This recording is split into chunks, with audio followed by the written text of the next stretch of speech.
Christians often argue about whether the head covering in 1 Corinthians 11 is long hair or a physical veil. But almost no one knows the historical story or the shocking origins behind this debate. I have some shocking news. In this video, I'm going to show you where the long hair view came from, who invented it, and why the entire church rejected it for nearly 1900 years. So let's go back to the beginning and see how the first Christians read Paul. If the long hair view were true, then surely the people who first received Paul's letter and the leaders discipled by the apostles would have understood it that way. Seems like a reasonable assumption. But the earliest Christian evidence points in the opposite direction.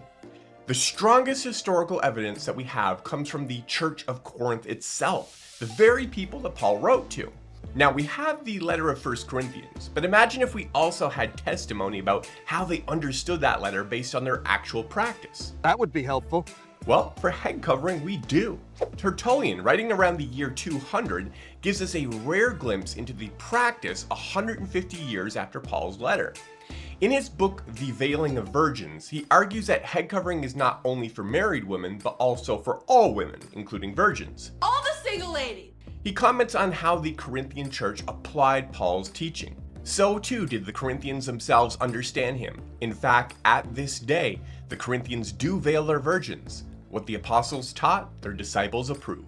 Tertullian testifies that the Corinthian church continued the practice of veiling their women. He doesn't use the word covering, but veil, showing that the women of Corinth were using a material covering. And he says that they did this because of apostolic command. This shows that they didn't obey because of cultural customs, but because of how they understood Paul's letter. Now, consider how significant this is. These are the original recipients of 1 Corinthians.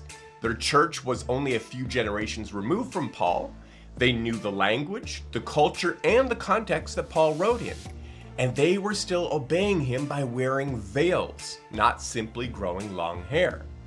If Paul had meant long hair, Corinth would have been the first to know. We would know. But Corinth veiled and kept veiling because that is exactly how they understood the apostle. Irenaeus was an early church father who was discipled by Polycarp, who was discipled directly by the apostle John. Irenaeus quotes 1 Corinthians 11:10 like this: "A woman ought to have a veil upon her head because of the angels."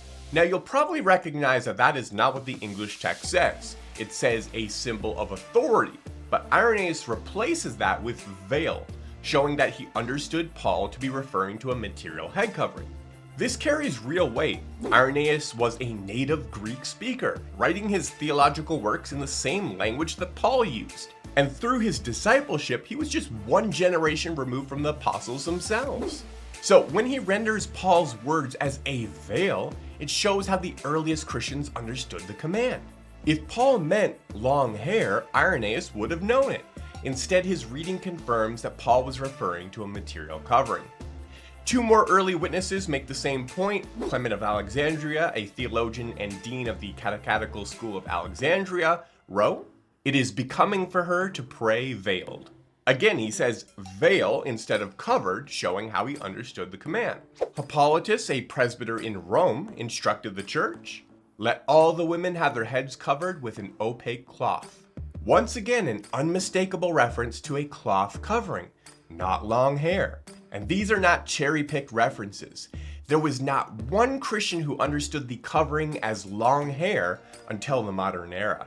It was unanimous. So if the entire church, including Paul's own audience, believed the covering was a veil, the obvious question is, when did the long hair view start? The answer surprises most people. It doesn't appear anywhere in church history until the late 1800s. The first person to teach it was Karl Christian Johann Holsten, a German liberal theologian shaped by the Tübingen School, a movement marked by its naturalistic and skeptical approach to Christianity. Holsten tried to explain away the miracles in the Bible, including the resurrection of Christ, and he believed Paul and Peter taught conflicting versions of Christianity. That's the origin of the long hair theory. Not with the apostles, not with the early church, not even with the reformers, but with a late 19th century German liberal steeped in skeptical, innovative theology. That is your leader of a new movement? And even then, the view didn't catch on. It didn't receive a full academic defense until Abel Isaacson wrote on it in 1965, nearly 1900 years after Paul. So when someone affirms the long hair view, they are effectively saying the entire church across every age, every culture, and every theological tradition missed the true meaning of Paul's words for almost 1900 years, until it was recovered by skeptical, naturalistic, resurrection-denying German liberals. You're the only one who knows the truth. So on the one side, you have the original church that received the letter, Christians who were discipled by the apostles, Greek-speaking clergy who wrote and spoke the biblical language, and almost 1900 years of uninterrupted practice, all saying Paul meant a veil. On the other side, you have a skeptical German liberal postulating an unheard of theory in 1880 that no one defended academically until 1965. For many of you, that alone is enough to leave the theory behind. There's a wise old saying, if it's new, it's not true. See, we stand on the shoulders of giants, receiving the faith that was passed down, not inventing new theories never believed before. But it only gets worse from here, because there are strong reasons from the biblical text itself why long hair cannot be the covering that Paul commanded. That's what we'll tackle in our next video. To hear the full case for head covering, including answers to the most common objections, get my book Head Covering, A Forgotten Christian Practice for Modern Times at christianheadcovering.com. I have an entire chapter responding to the long hair view with more details than I can include in this video. Thanks so much for watching. If you enjoyed this video, please click like as a way to say thanks. If you want more content like this in your feed, click subscribe directly below me. See you in the next video.